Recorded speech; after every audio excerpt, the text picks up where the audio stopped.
días. Realmente el agradecimiento por aceptar esta invitación y sabemos que la mañana es bastante complicada, sobre todo el viernes, pero realmente creo que al final de la conferencia vamos a ver que valió la pena. Yo quiero presentarles a Vincent Bosch, que es un consultor internacional, que es un experto, está entre los 10 expertos a nivel internacional de lo que es empresa familiar, y creo que el tema, es decir, el funcionamiento de la empresa familiar es muy atinente a lo que hacemos diariamente. Así que yo lo voy a dejar que él se presente y bueno, inicie la conferencia con todos nosotros. Gracias.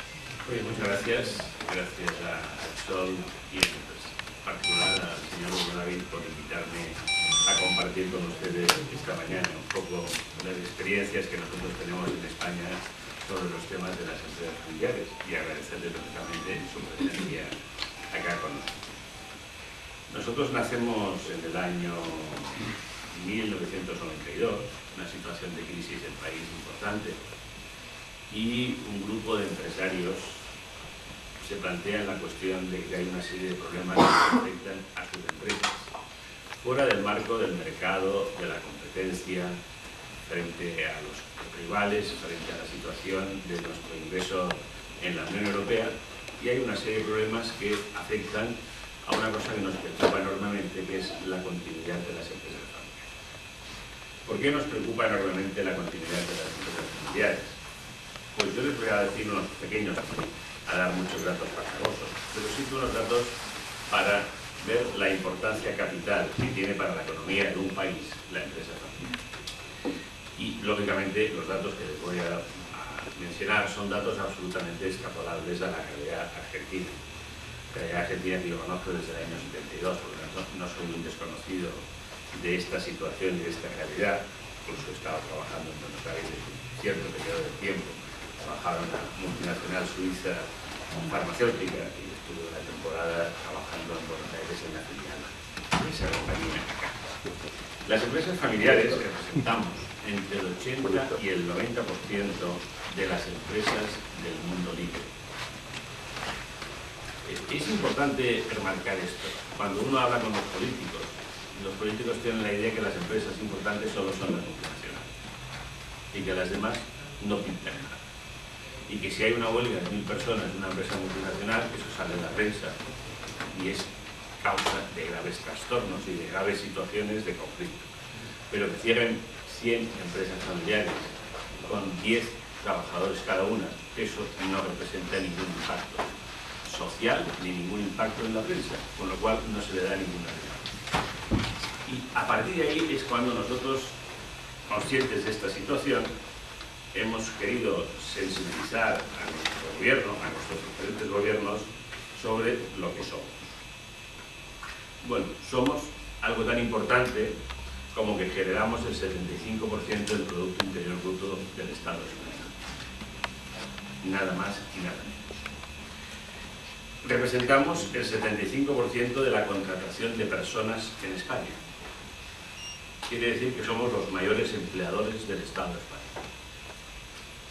Entendiendo por empresa familiar la empresa desde 2 personas a la empresa multinacional, como después les mencionaré algún caso de alguna empresa española multinacional que puede tener más de 10.000 trabajadores.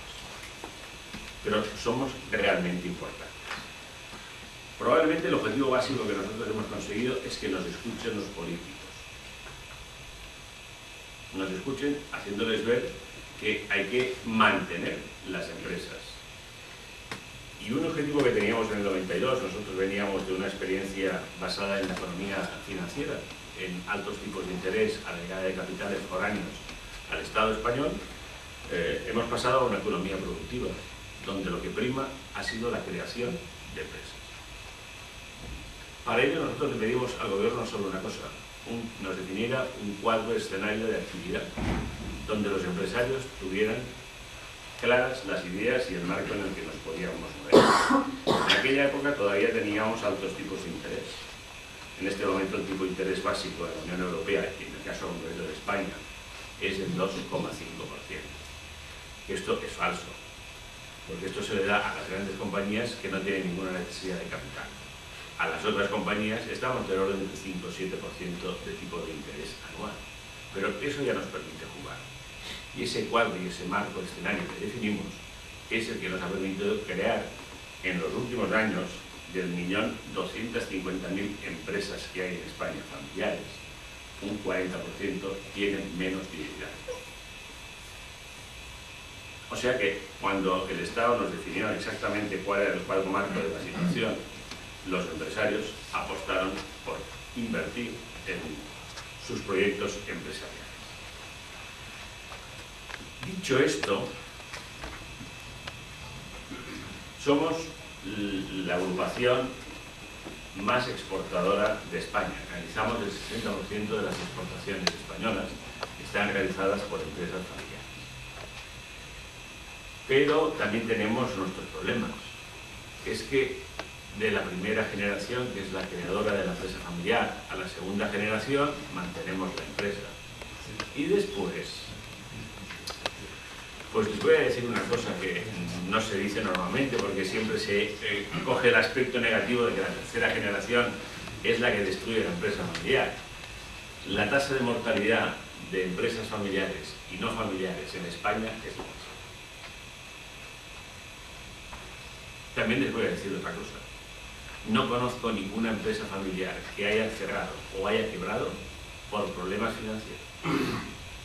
Todas las empresas familiares que conozco que han cerrado o se han vendido, porque lógicamente normalmente se venden, ha sido por problemas familiares. Por problemas de interrelación personal entre los miembros de la familia. Y después abordaré un poco con mayor profundidad el tema. Me encanta el auditorio de hoy porque hay muchas ramas y las ramas son una pieza importante en la estabilidad de las empresas familiares. Son la clave. Lo siento, no soy nada machista. Tengo una marcada vocación feminista en estos aspectos.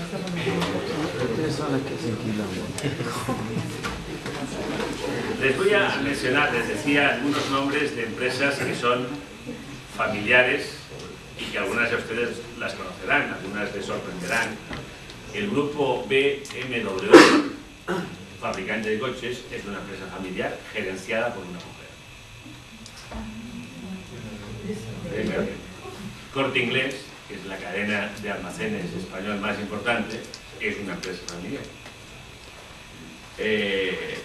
La compañía Ford de vehículos es una empresa familiar. Volvo, otra empresa del sector automovilístico, es una empresa familiar. Scania, el fabricante de camiones, es una empresa familiar. Toyota es una empresa familiar. El grupo Puig, que ahí las señoras lo podrán conocer más, que tiene Nina Ricci en los perfumes, es una empresa familiar, una multinacional catalana. En este momento hay una empresa catalana que se está implantando en la zona de Mendoza, que es el grupo Freixenet, que son fabricantes de vinos y cavas. El grupo Torres está en Chile y en California. El grupo Codorníu está en Argentina. O sea que tenemos empresas multinacionales catalanas y españolas que están operando en este mundo y son familiares. El Washington Post es una empresa familiar. El grupo Ritz-Carlton, cadena hotelera, es un grupo familiar. Walmart, la cadena de distribución de productos de alimentación en Estados Unidos, es una empresa familiar. Carrefour, que ustedes lo tienen en este país, es una empresa familiar. Y Hermes, Walmart también. Y Hermes, que es de productos de lujo para la es una multinacional. Bien, hecho esto, esta presentación, ¿qué es lo que hacemos? En España existe el Instituto de la Empresa Familiar, creado en el año 92, y ese instituto tiene un número reducido de socios. Nosotros no somos ninguna patronal, ni defendemos frente al Estado las políticas sociales, ni los convenios colectivos de retribución del personal. Nosotros somos un grupo de presión, un lobby, nos definimos exactamente así, cuya finalidad es obtener el máximo de beneficios para las empresas familiares, estén o no estén vinculadas a nuestra asociación. Por lo tanto, nosotros hemos conseguido cosas realmente importantes, como que es pasar la transmisión patrimonial de padres a hijos de un costo del 60% al 5%. Pero eso no era el problema básico. El problema básico es que con esto conseguíamos que las personas siguieran pensando en mantener, en invertir en las empresas familiares. El segundo problema es que hemos tendido fuertemente a conseguir algo tan importante, que es que empresas competidoras se unieran en un frente común para hacer frente al reto de las grandes compañías. Las grandes empresas españolas son medianas empresas frente a nuestros competidores de la Unión Europea. Y lógicamente tenemos muy claro que para ser operativos hay que tener un tamaño y una dimensión adecuada al mercado, y que por lo tanto, si me tengo que unir a alguien, qué mejor que unirse a ese con el cual nos hemos estado peleando durante 20 años de nuestra vida, pero que nos conocemos muy bien, y no hacer el intento de que venga una compañía extranjera y unirme a ella. Somos grandes partidarios de la fusión de grupos empresariales para tener el tamaño y la dimensión competitivas en el mercado. Y adicionalmente buscamos otra cosa, que esos grupos empresariales tengan fuerza frente al Estado a la hora de negociar vía las asociaciones patronales los convenios colectivos con los sindicatos. También les tengo que decir que conseguimos que los sindicatos nos respetaran porque les hicimos llegar un mensaje: o hay empresas o no hay país. El subsidio de paro en el Estado español es pagado por las utilidades que generan las empresas. Si no hay empresas, no hay empleo. Si no hay empleo, crece el paro. Si crece el paro, situación de conflicto. Decían ustedes que lo decían. A partir de ahí tenemos un buen diálogo. No negociamos nada con los sindicatos, pero sí que con ellos les planteamos toda la legislación que queremos obtener y les hacemos ver que eso va a redundar en la mejora del colectivo laboral de nuestro país. Frente a las asociaciones patronales, colaboramos con ellas cuando nos piden colaboración a base de estudios o información sobre nuestra actividad. Representar el 12% del Producto Interior Bruto del Estado español significa que nos escuchan, significa que nos consultan, pero de una forma que nosotros no trabajamos dando servicios, ni damos servicios jurídicos, ni servicios laborales, ni asesoramiento fiscal, ni nada de esto.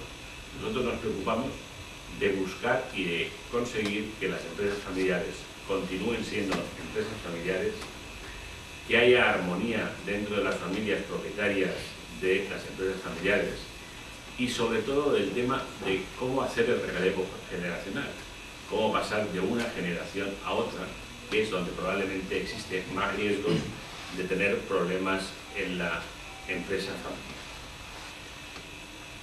¿Qué más hacemos? Pues hacemos bastantes seminarios, foros de formación, donde de alguna manera hacemos discutir a los miembros de las diferentes asociaciones vinculadas a nosotros los problemas. A veces un posible socio o un socio me llama y me pregunta: tengo un problema que es muy difícil de solucionar, un problema muy especial, y cuando te empiezan a contar el problema es muy especial, no sé qué, no sé cuántos, resulta que es el problema que tienen el 90% de los socios. Pero no es lo mismo que le den una receta, sino que él hable con otras personas que tengan el mismo problema. Sobre todo esto lo hemos practicado cuando hay conflicto entre padres e hijos, que es un conflicto importante. Para acabar la parte expositiva de lo que hacemos, nosotros además tenemos una agrupación de jóvenes hijos o sobrinos de los empresarios vinculados a la asociación, donde tenemos más de 125 jóvenes que tienen sus actividades en paralelo. Los jóvenes pueden asistir y participar, y de hecho asisten y participan en las actividades que realizamos para los miembros seniors de las familias, mientras que los seniors no pueden ir a las actividades de los juniors. Ya lo han intentado varias veces, pero era la forma que si los dejábamos participar, eso se hundía. Porque claro, en el momento que aparece un padre de una reunión de hijos, silencio sepulcral. Se acabó la comunicación. Por lo tanto, eso lo hemos evitado y obviado de esta forma. Y cuando los jóvenes tienen que plantear algo en alguna de las sesiones de trabajo con los seniors, hay un representante que se va turnando para que no se identifique, el padre no identifique a su hijo como el portavoz y el portaestandarte de las quejas de los jóvenes, que representa las opiniones de los jóvenes y entramos en verdaderos y calientes debates.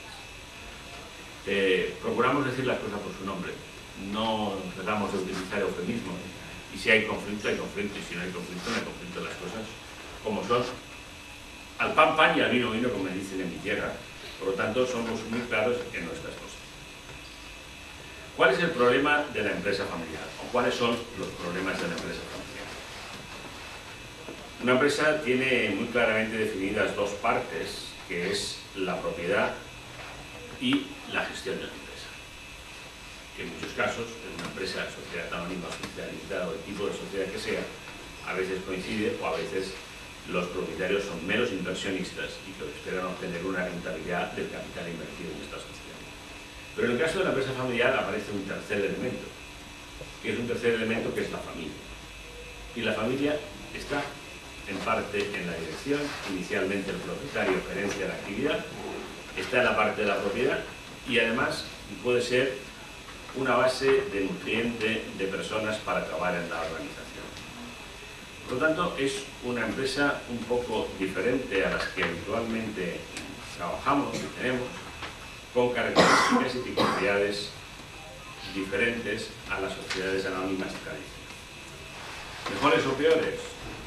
Ni mejores ni peores, diferentes. Tienen comportamientos y actuaciones diferentes en el mercado que las hacen que, de alguna forma, tengamos que analizar estos aspectos. Es curioso que hace solo 20 años se inició en Estados Unidos el movimiento de análisis de las empresas familiares, porque de alguna manera era una cosa que no se había planteado con la suficiente profundidad y esas características diferenciales son objeto de estudio por parte tanto de las universidades americanas como por parte de las universidades españolas, italianas, francesas e inglesas. Por lo tanto, es un problema que preocupa enormemente a todos los países civilizados e industrializados de una forma importante. Es más, en la Unión Europea hay una asociación europea de empresas familiares, es decir, el tema hasta ha llegado a la Unión Europea y tenemos un portavoz dentro del Parlamento Europeo que defiende las ventajas esenciales y características de la empresa. Dicho esto, vamos a ver los aspectos negativos de la empresa familiar. Después abordaré los aspectos positivos de la empresa familiar. Pero hay una serie de cosas que me gustaría poner para claro. Las diferencias entre la familia y la empresa.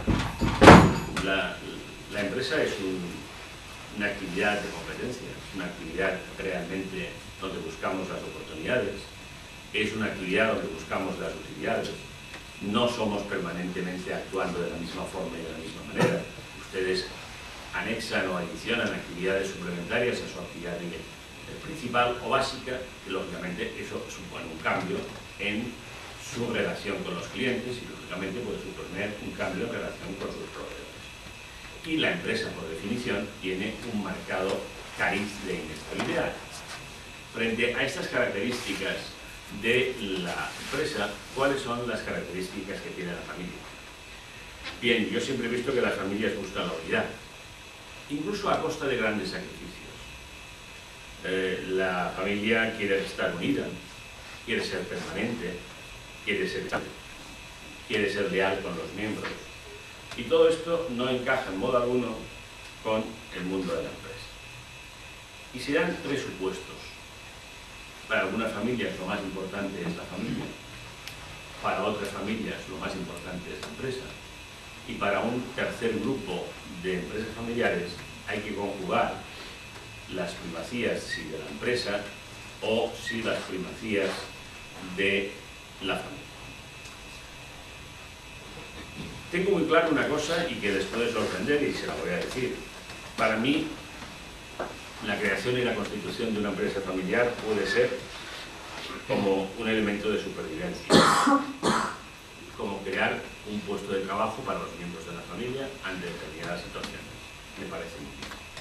Pero eso no tiene que ser el futuro. Pienso que todas las pequeñas empresas se crean pensando en crecer.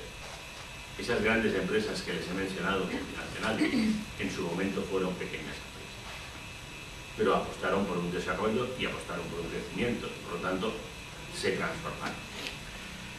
Para mí la empresa no tiene que ser el núcleo de trabajo de todas las personas de la familia que han fracasado fuera o no tienen trabajo. Lo siento, sé que aquí habrá personas que no estarán en modo alguno de acuerdo conmigo, pero es lo que nosotros pensamos y lo que nosotros sentimos. Y en la empresa familiar se puede incorporar todo profesional que sea capaz de aportar algo a la empresa. Eso quiere decir que algunas familias deciden que todos los puestos de trabajo de la compañía, en la medida de lo posible, serán ocupados por familiares. Es una decisión. Lo que sí les puedo garantizar es que al cabo de 5 años esa empresa probablemente no existe.